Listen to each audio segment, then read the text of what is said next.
Kadash. Double honors to the elder apostles of GMS, the great millstone who rule well. Peace, love, and salutations to all you Akim on the highways and byways that's co-laboring with us, helping us noise this gospel abroad. Alright, that it may reach into the ears of the elect, which is ultimately the will of the Heavenly Father. Alright, Lord willing, through the Spirit and power, Yahweh Shemi Shai, have a sit-down lesson in this edifying. Alright, going into the book. Alright, the first book of the Maccabees. Okay, and that word Maccabees means hammer. Alright, it was told that, these brothers, alright, were the hammer because of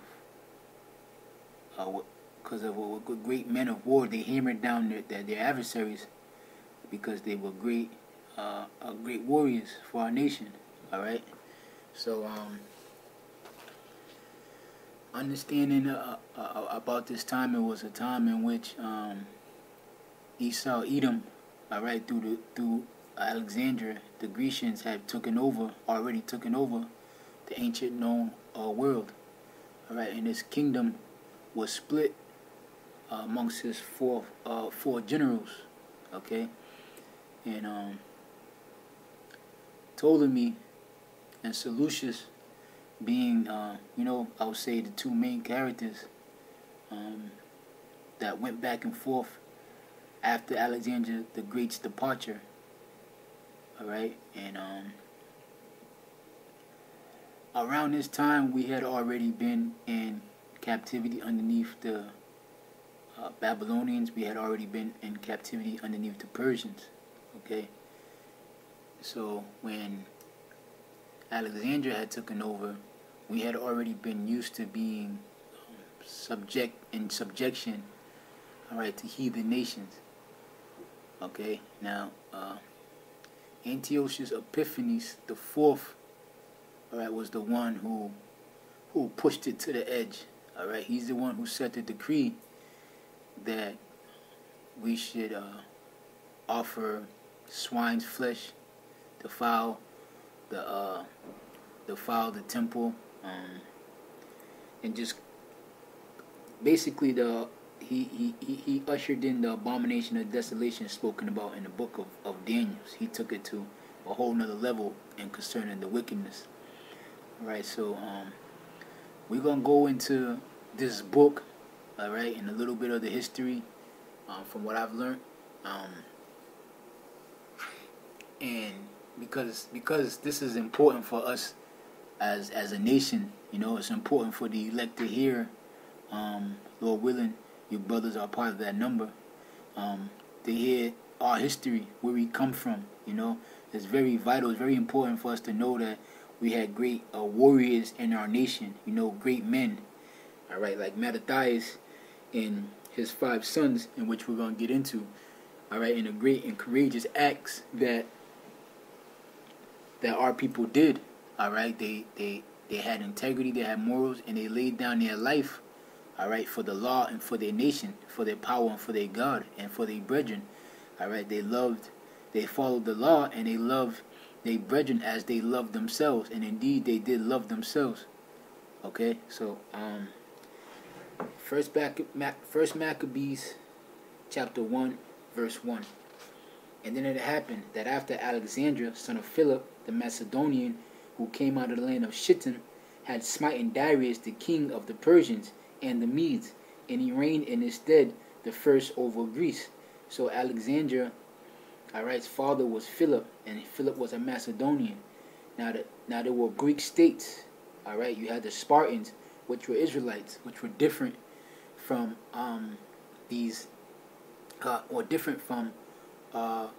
obviously from the Edomites, even though they lived in the area together.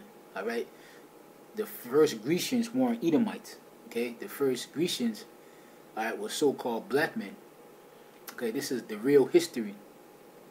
Okay, that's why it states, alright, that he was a Macedonian out of the land of Shittim, and that's over in Europe, primarily where the lands of where the so-called white man had taken over from the people of Japhet.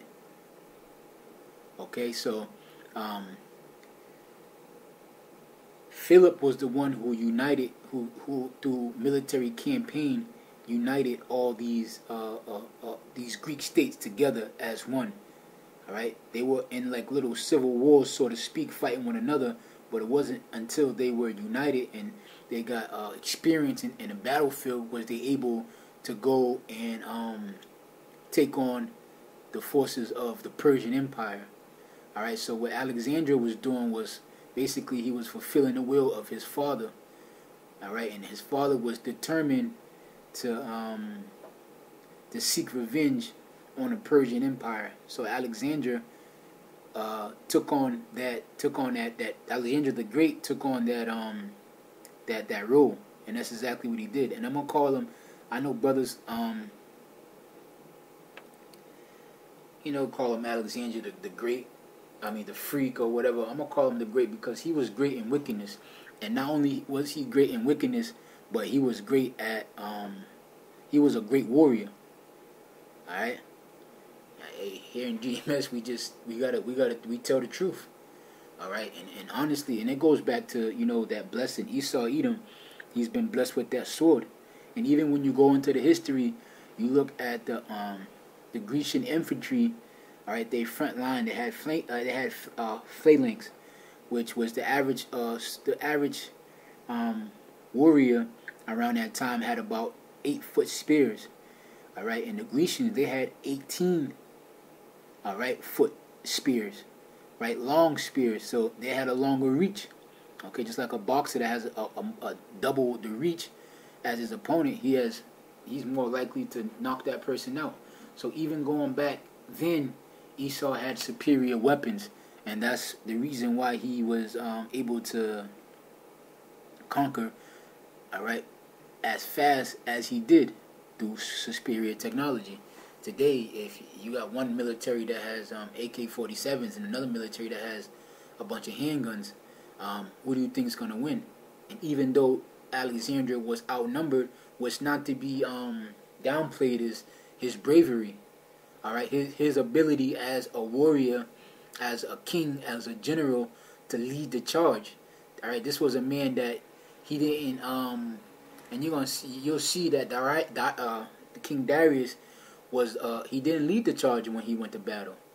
All right, when I say lead the charge, I mean Alexander was not. He was front lines in all right, and his cavalry he led the charge literally. He was front charge. He would be the first one, all right, to swing his sword, and that alone upped the morality of the Grecian army because they were willing to fight and die for a king that was also willing to fight and die. He wasn't just giving orders. Likewise, today you'll have President Bush.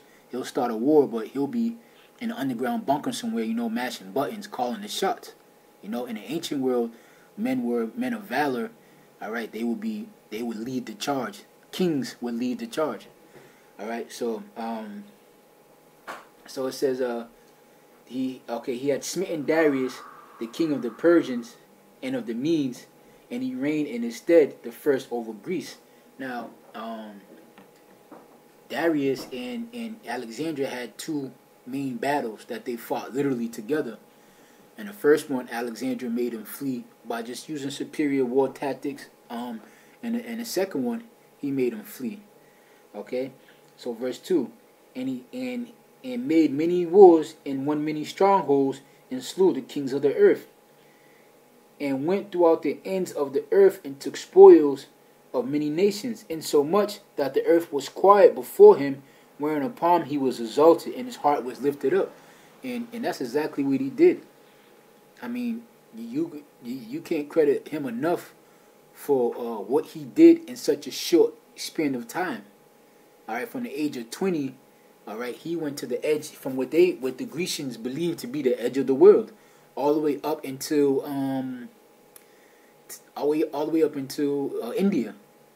Okay, he conquered everything, and he demolished everything in their path. Right, and really the only thing that really stopped them, other than prophecy, we know here in GMS, we know that it's the Lord that ruleth in the kingdom of men, but his own men that hadn't seen home, and in 8 years they were tired. They just kind of was like, hey, dude, enough is enough. We smitten everybody. Like, let's enjoy the fruits of our labor. But it was imputed in his spirit to go around and fulfill this prophecy. Okay, and so much the earth was quiet before him, wherein he was exalted, and his heart was lifted up, and he gathered a mighty strong host, and ruled over countries and nations and kings, who became tributes unto him. And after these things he fell sick, and perceived that he should die. Wherefore he called his servants, as such were honorable, and had been brought up with them from his youth, and parted his kingdom among them while they were yet alive. Okay, so Alexander reigned 12 years and then died, and his servants did rule everyone in his stead. And after his death they all put crowns upon themselves. So did the sons after them many years, and evils were multiplied upon the earth. Now, this is when Esau, began to get into power. This is in the history book. This is in our history books. This is in circular history. You could read about this. This is when Esau began to get into power. This is when he first grabbed the meaning of the earth.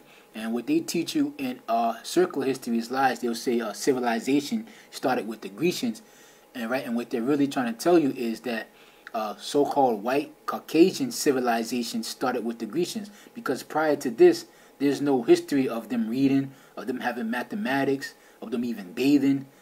Forms of communication. There's no history of this. The Grecians were taught this from these Grecians were taught this. From Israelites, from Jakes. In this land, and they took over. So this is the beginning of their taking over. That's why it says evils were multiplied upon the face of the earth. And there came out of them the wicked root Antiochus, surnamed Epiphanes, son of Antiochus the king, who had been a hostage at Rome, and he reigned 137 years in the kingdom of the Greeks. And in those days went out of Israel wicked men, who persuaded many, saying, Let us make a covenant with the heathen that are round about us, for since we departed from them, we have much sorrow. So when Antiochus Epiphanes the fourth, he was the head demon of all the demons. He was the one that brought about that abomination of desolation that was spoken about by the prophet Daniel. And he was the one that urged, he was the one that urged the Israelites that, he gave that decree that they had to, sacrifice swine's flesh on an altar, and basically to be wicked.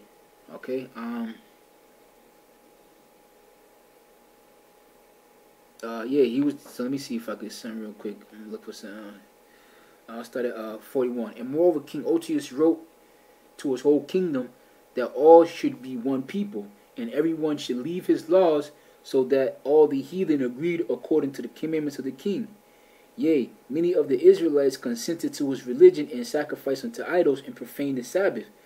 For the king had sent letters by messengers to Jerusalem and in the cities of Judea, that they should follow the strange laws of the land, and forbid burnt offerings and sacrifice and drink offerings in the temple, and that they should profane the Sabbath and the festival days, and pollute the sanctuary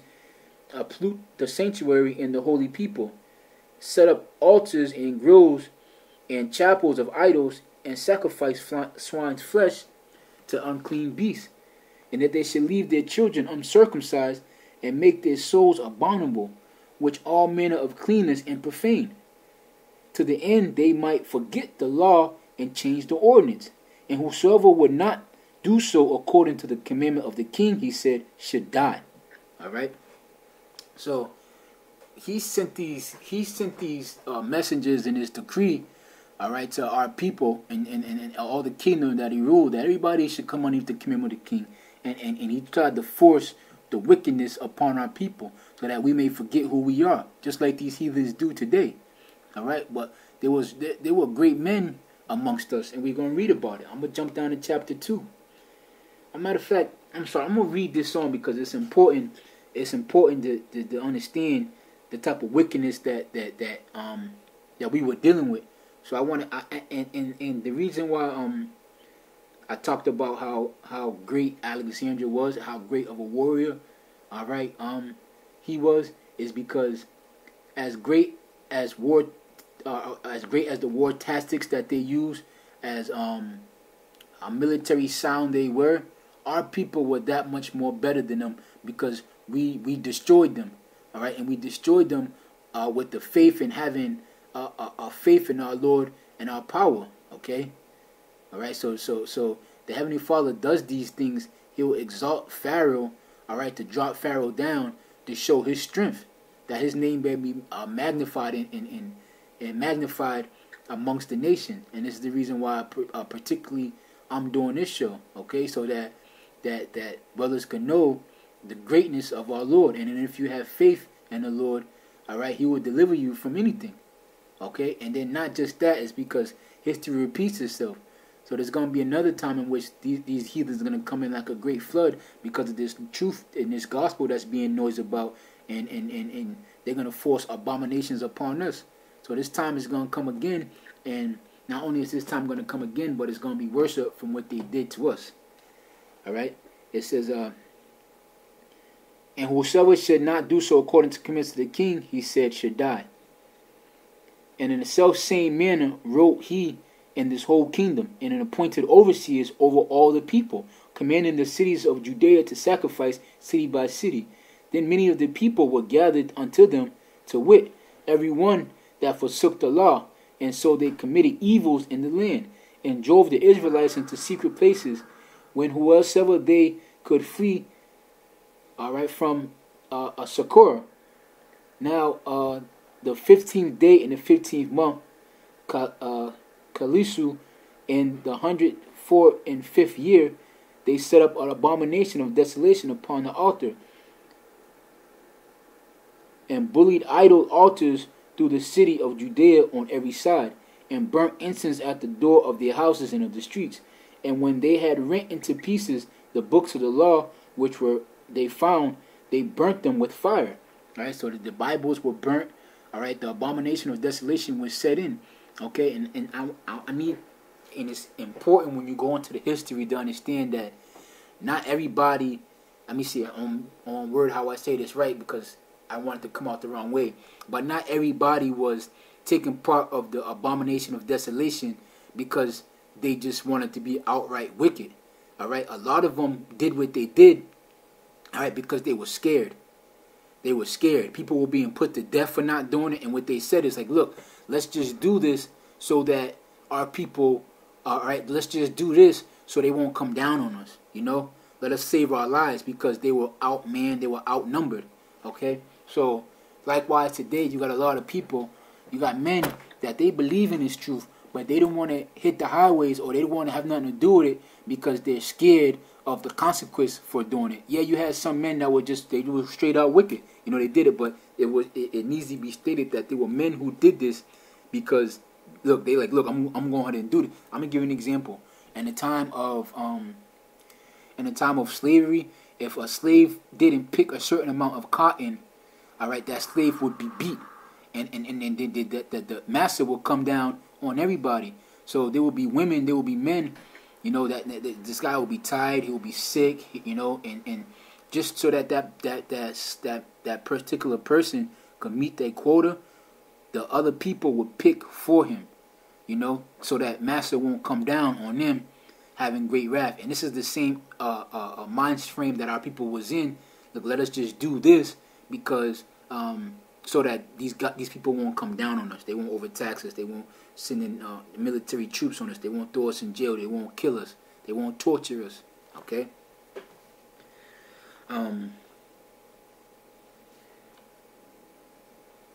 So it says, and whosoever was found with any of the book of the testament, or if any consented to the law, the king's commandments was that they should be put to death. All right, and this is going to happen again, where the Bible is going to be outlawed. All right, anybody speaking about the Bible, it tells you that in 2nd Ezra, the 16th chapter and the 17th verse, there's going to be a great insurrection upon them that fear the Lord. And all these nations, going back to Roman, there always was great insurrections upon men that feared the Lord. Okay, commandment was that they should be put to death. Thus did they by their authority unto the Israelites every month, to as many as were found in the cities. Now the 25 days of the month they did sacrifice upon the idol altar, which was upon the altar of their power, at which time, according to the commandments, they put to death a certain woman who had caused their children to be circumcised, and they hanged the infants about their necks, and rifled their houses, and slew them that had circumcised them. So these were women in the ancient world that they had integrity. All right, they circumcised their babies according to the law, and they boasted about it, and those babies were put to death. All right, by these Grecians, by these Edomites. All right, for following out the laws of the commandments. Okay. Circumcised them. How about many in Israel were fully resolved and confirmed in themselves not to eat anything unclean. So they were stuck in their ways. They like, look, we ain't eating no fucking no swine's flesh. All right, and a lot of them went out and they were part of the elect that would rather die than to eat swine flesh, and they'd rather be put to death. Okay. Wherefore they chose rather to die, that they may not be defiled with meat, and that they might not profane the holy covenant. So then they died, and there was a great wrath upon Israel. All right, now this is going to go into verse 2. That was going to, because Mattathias and his five sons will always go down in Israelite history. All right, these men will always be known, and these are stories that you'll tell your children about. And your children's children will tell their children's about these great men. All right, these men of valor, and it's important for your confidence, for your faith.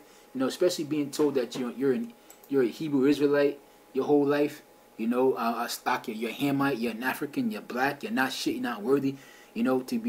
This is part of that miracle of the Heavenly Father lifting us back up out of the dust. This is why Esau, Edom, and these so-called Christians are so mad, because this gives you confidence, man. All right, this builds you up.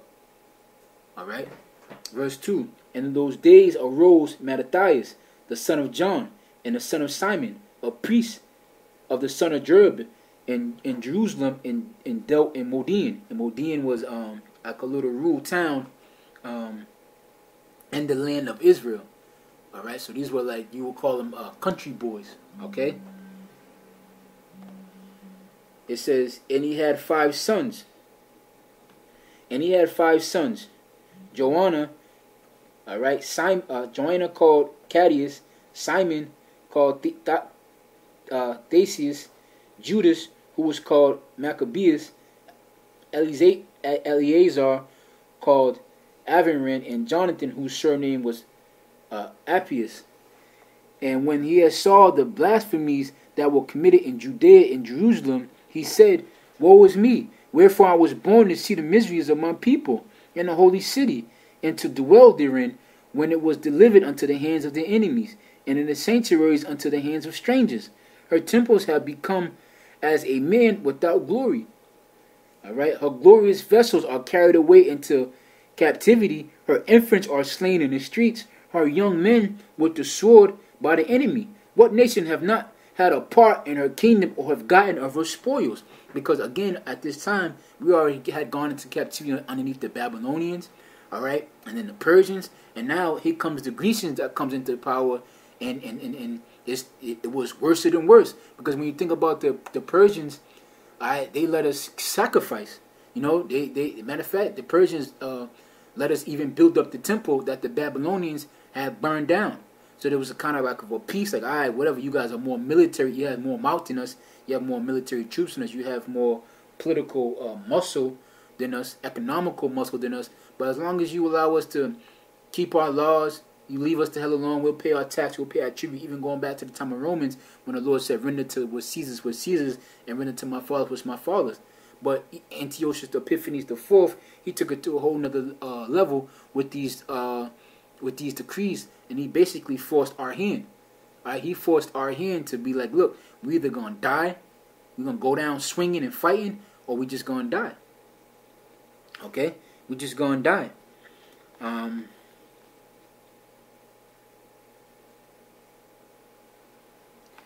right, and so it says, then Matthias and his sons rent about their clothing.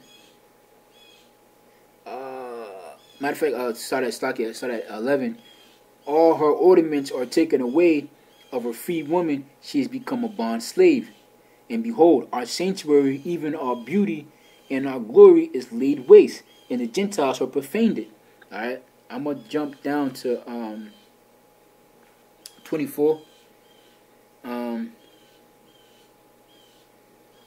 Matter of fact, I'll start at. It's so hard, man, not to read all this, and I know I'm short for time.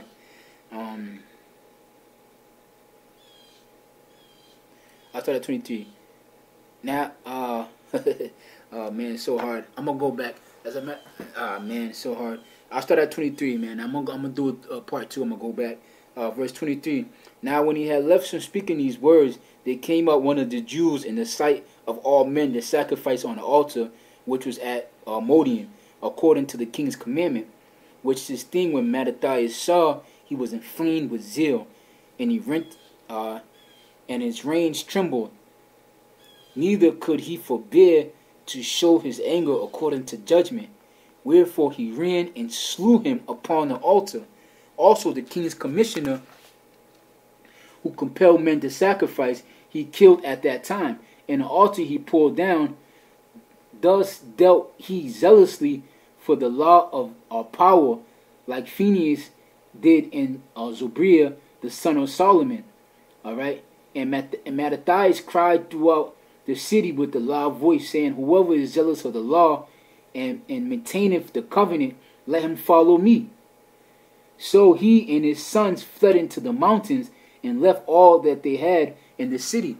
Now, when Mattathias seen this dude, all right, went going to sacrifice, again, it wasn't necessarily because this guy just wanted to be wicked. It's because he feared. They feared. All right, they didn't want to be put to death. They didn't want to die, all right, for their law, for their power. And when Mattathias seen this guy, he was so pissed off, he ran up to him and he put his ass to death. And he put that Edomite overseer, he killed his ass to death. Now, when this got back to Antiochus Epiphanes, he was pissed off, man. He was pissed the hell off. And he sent men to go deal with them. And this is the reason why Mattathias and him had to flee, because they knew it was coming. Just like in your neighborhood, if you was to kill a police officer, right? You know that's just the police officer. But it was even worse back then. You know that great wrath was going to come upon that neighborhood. You got to get up through there. All right, so this is a lot to read in this.